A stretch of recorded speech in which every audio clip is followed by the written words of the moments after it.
you doing? Good morning, good afternoon, good evening, Jar of Marble dwellers and Jar of Marble curious. My name is Linda and this is Jar of Marbles. That was Bob practicing his opera. His timing was just a little bit out, but that's okay. I'm glad that you're here. This week, I wanted to talk a little bit about it's not your fault. We have been conditioned to create separation between what we wanted since we were kids, our big fantastical dreams, our happy world, and we've been told many times that we're not being realistic and come back to the real world. Now, we cannot live in that fairy tale, fair enough, and that those realities are just not possible. Don't really agree with that. So what you want cannot happen, apparently. The list of things, while short in this instance, the things that have been said to all of us are long, and here's a few. You can't start a business like that. Well, actually you can.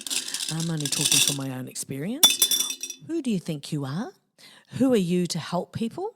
And the old acorn, life isn't that simple. If you've listened to any of my previous podcasts, you'll know that through my own experiences, despite what others would have had me believe, I actually just thought it was all a load of malarkey. The truth is, life is that simple. Give me a moment here, marble dwellers. When we were kids, it was that simple, right? Now we have to unlearn, unfold all those perceptions and penetrate through those perceptions, work our way through the fears we have built around having the life we deserve, the life we want so badly. I find it so interesting when I've spoken to different people and I've read it in stories, seen it on movies and discussions that I've seen online where people have remembered they wanted to be a dentist or they thought I always wanted to be a specialist of some kind or a counsellor or have my own cafe, whatever the dream was, and they've picked it up a little bit later in life. And I think that's absolutely, absolutely sensational. I agree. Yes. Thank you. Thank you very much. Now, this will sound like nonsense to the person who's so deep in the negative belief system that, there's only one thing there's only one way you can do anything, and usually it's their way, and if you don't do it their way, then of course, you're doomed. It's never going to work out. I recall when I first went into my very first business, as you know, I was 21 and I was told that, of course I was going to fail and the percentages were this and I was too young. So yes, I was doomed.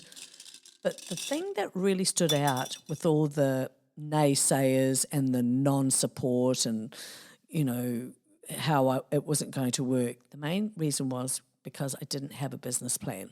I had no idea what a business plan was. Now, I'm not saying that all businesses, can be started without a business plan. I just never have. And maybe it's because I knew exactly what I wanted to do. And then over a period of time, it started developing in different ways. And then I went that way. But a business plan, no, I did not have. So as I was saying, this would sound nonsense to the person who is really deep in a negative belief system. It's not their first option to go, hey, I think that sounds like a great idea, or give you any support at all. And only when a person ups their vibration, their frequency, their thoughts to what would it feel like to have my own cafe, my own shop, my own business online, what would it feel like to be excited about a new job, etc. This is the beauty of this path of rethinking your beliefs. You get to do it for yourself. Aside that, no one is going to do it for you. But of course, you will get support along the way. It's amazing how people just love seeing someone giving something a go. I was blown away when I opened up my first shop at 21, and a few of my very first clients were so supportive and came in every day. And if I wanted to ask questions about how I wanted to cook different things, there were, a couple of people who were just so helpful. And it's just amazing how the right people do come out of the woodwork when you need them. Personally, this is the most rewarding path I have ever encountered. Nothing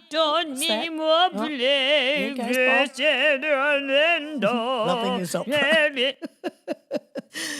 As I was saying, it was a really rewarding path because I learned so much about myself and about my capabilities that I couldn't possibly have had I just remained an employee. But during that time and after when I bought and sold a few businesses, I did start reading a lot, and this is pre-Kindle or audio, and I was reading books, and like so many, I hadn't applied the knowledge. It sounded good, but I just kept forgetting. And now that I know what I know, I kept forgetting because I was caught up in the old paradigm I was doing, thinking what I had done and wondered why nothing was changing. I was giving myself 30 seconds of my time and just not applying what I actually knew.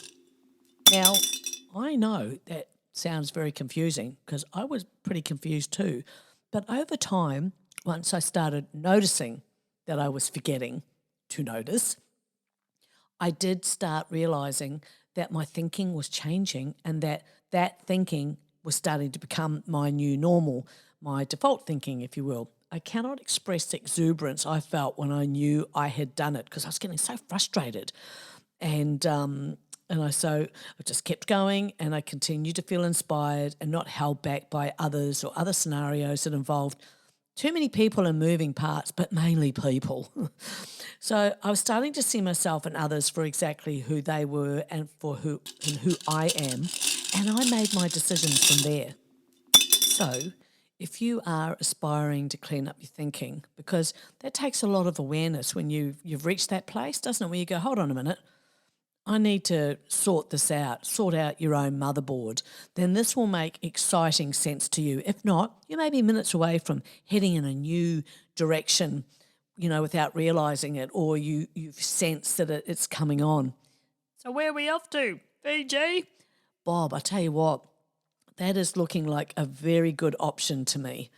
When you let go of the expectations that our conditioning has led us to achieve and start designing the reality you want to achieve, you'll feel that incredible sense of merging with the universe inside you. But how? Okay, so first, from my own experiences, I realised that I had to take responsibility for my feelings and depth, that staying in blame mode, no matter how right I was to feel that way, it was just holding me back. Now, we are talking quite a few years ago, but when I knew I could just drop it like a bag of manure into the garden, metaphorically speaking, and it could then enhance growing my flowers, then in my mind it just made a nice picture. And I did it enough that the unfairness and cruelties just melted away. It had the power to falsely become my calling card. To become how I was identifying, no matter how little I said about it all. It was churning away like a factory 24/7. So taking responsibility, you have to go through the pain. Going through it is what makes it release itself from you. In the garden, I say. You will for sure have your visualization for it. I recall I came up with a Furkit file long before it was a thing, and I'm talking decades ago, when a situation, say, has just been squeezed out for all it's worth and no good's coming from it. I used to place it in my virtual Furkit file. When the file got full, because often in life there's heaps going on, I then took the files to the virtual warehouse where it was destroyed, gone forever, impossible to retrieve. Now, this made me feel expansive. All that space had been opened up for the good stuff, no longer holding on to the rubbish. Oh yes, it's work. It's hard work through the confines of our minds, but it's so worth it. The beauty in the aftermath. Life is filled with so many beginnings and endings, right? There's no end game, marble dwellers. At points in one's life, it can feel like there is. More than that, we feel like that we need an end game. But when you're at the top of a mountain, you are at the bottom of another. A wise man said that, no idea who though. The experience is what we obtain for within ourselves, and once we can change our inner world, then what manifests in our outer world is the aftermath. And as Junot Diaz said, the only out is in. The inner work I have done enabled me to let go of the limiting beliefs and marble dwellers. Half of them I had no idea they were even in there. I thought I was doing okay.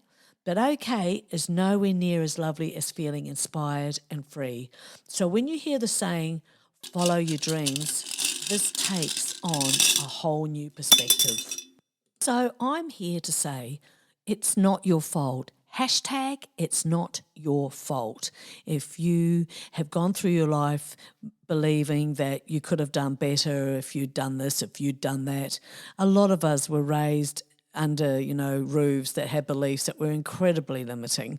And I think that we do live in a world now where so much is possible, and so much more is possible because of things that have happened. Like, for example, there is this belief system out there now where, people don't want to work after the pandemic. So many people don't want to work anymore. And I have noticed that there are more older women behind the counters, more older women are working. And I think, well, why not? You're still bright, you're still alive, you still got it going on. Why wouldn't you?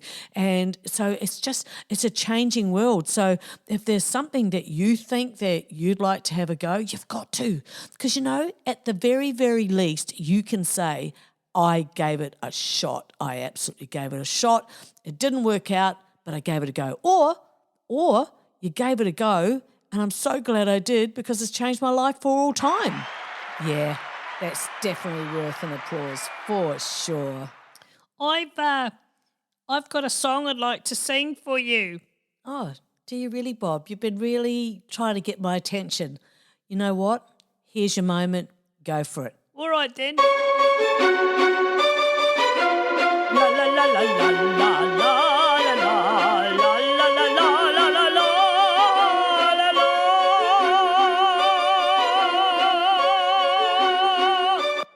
Bob, I think you have found your strength. Opera is definitely you. I think it's absolutely fantastic.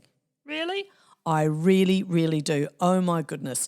Anyway, about getting on with your own life and realising that where you find yourself is not your fault. It's absolutely not your fault. It's an inside job, right? Sometimes we don't see the need for change, and further to that, we don't kind of know how. Hence why I am talking about taking responsibility for yourself. There is a path out, or a path at least.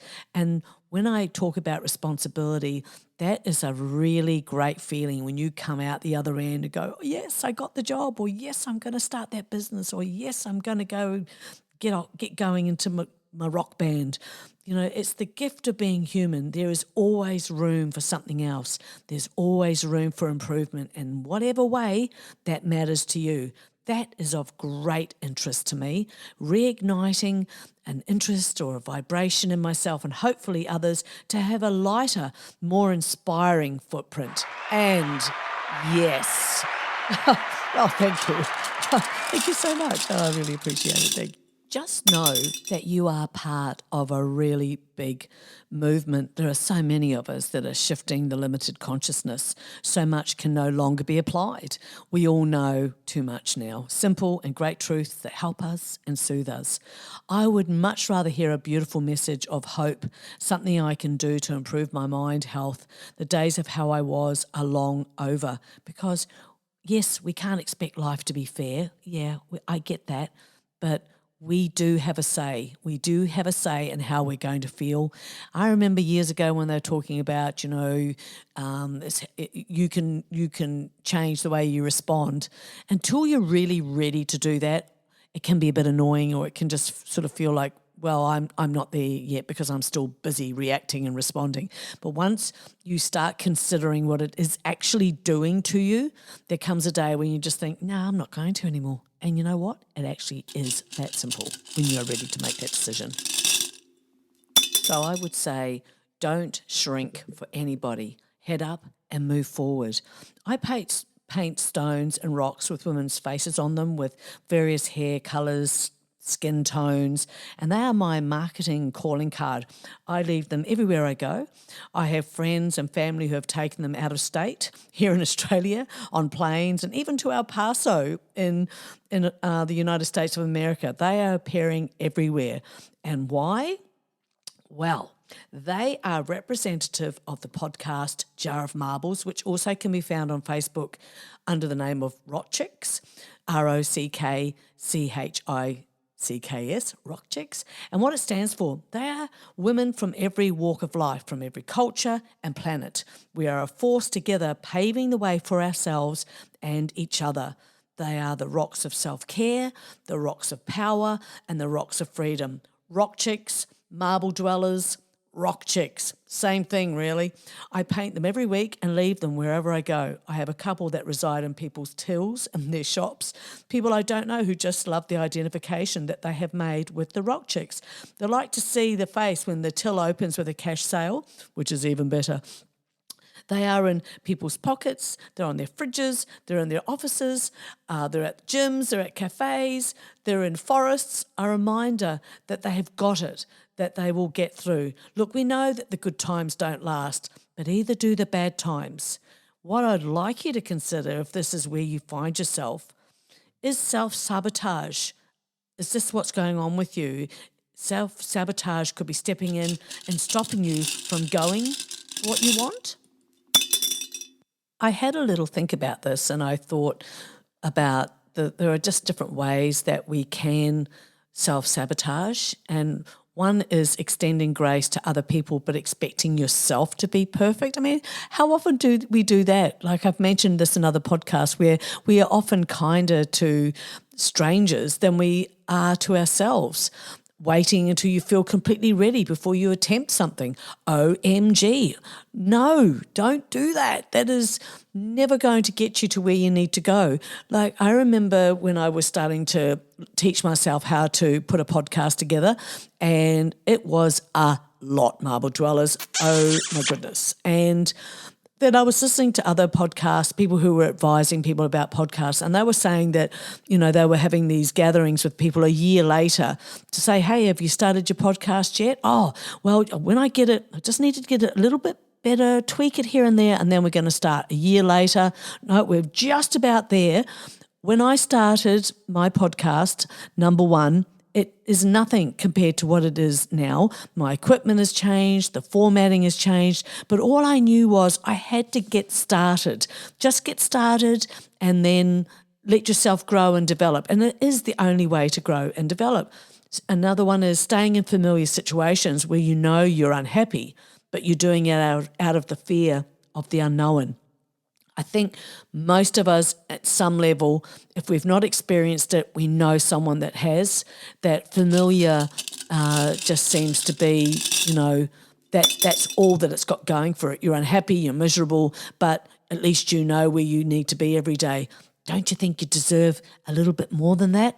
I do, rock chicks, marble dwellers, that's the same thing. Another one is focusing your energy on easy goals instead of what you really want to do in your life. When I started this podcast, it was not easy. There's nothing about this easy. There's so much that has to be considered, and at the same time wanting to enjoy myself. And I knew that if I did not give it a go, it was always going to be one of those things where I thought, oh, I wish I had. But, you know, it rained that day, so I couldn't. You know, I mean, people use those excuses not to go to the gym or not to go out walking. I used to be so determined to go out walking, I would wear a shower cap. I know. But that's just me. I don't care what people think. At the end of the day, it may have even brought people a little bit of a giggle. Look, if I'm going to go in the garden and say I've just come home from the hairdressers and I need to get into my garden to pick something for dinner or whatever, I will put on my shower cap. I'm not going to ruin my hair. And I just sort of think, well, why not, really? But anyway, another one, the final one, is avoiding embarrassment at all costs.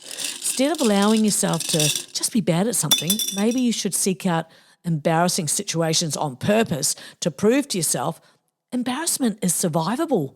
And it's so overrated in our avoidance of it, especially now that we're marble dwellers. It's like there are so many things that I got wrong in this, but I don't care because I'm trying and I'm being as kind to myself as I would to someone else that I know, say, which I don't know, but if I knew someone else was starting a podcast, I would be cheering them on. I wouldn't be going, oh, that was pretty cringeworthy. Oh, God, how did you sleep with yourself that night? No, I wouldn't do that because you know what? You've just got to keep going, keep pushing through, and one day you will just be better. And people that want to be around you will be, and the people that don't, Well, they just don't. I mean, again, I can use a podcast as a perfect example. I'm only interested in people that want to be here. I'm not interested in numbers for the sake of numbers. I just love the fact that there's a few of us gals are getting together who are on the same page. And I love that. I love knowing that there's someone out there listening, nodding or disagreeing or like, yeah. That's sort of like a more heightened agreement, just in case you wondered what the yeah was. And I want to say to you that you are the CEO of your life. You are the love of your life. You are the hero you're waiting for. The love that you have for you is your power, not whether people see that love as worthy of being received from you or not. You are not defined by people's response to your love. You are defined by your response to your love for yourself. Please come back home. It would just be really great if more of us were realising our value and stop putting your home in other people and then giving them the power to make you homeless. That's a pretty powerful statement. Be yourself. Everyone else has already taken Oscar Wilde. Isn't it interesting as you go through, life and you become a bit of an audacious senior or a saucy and wise senior, you start realising the value of these sayings like daring to show up for yourself and why can't you win? Why can't this be your story? Why not? That's what I say, why not? There is no reason why winning cannot be your story. And that's a wrap today. The episode, It's Not Your Fault. Thank you so much for tuning in, and we hope you're feeling inspired and motivated to chase your dreams fearlessly, whatever they may be. Marble Dwellers, always remember that you're more than capable of achieving greatness, whatever that is. You are strong, resilient, and talented beyond measure. You have the power to conquer any challenge that comes your way. We women do that all the time and turn your dreams into reality. As I bid adieu, I want to leave you with a reminder that you are capable of achieving more than you know. Trust in your abilities. Go for gold. Take that leap of faith. Chase your passions with unwavering determination. You've absolutely got this. So thank you again, as always, for coming to spend some time with me. I absolutely love it. Please say good day to the family for me. Give the crow a wink, and I'll see you next time. Okay, bye.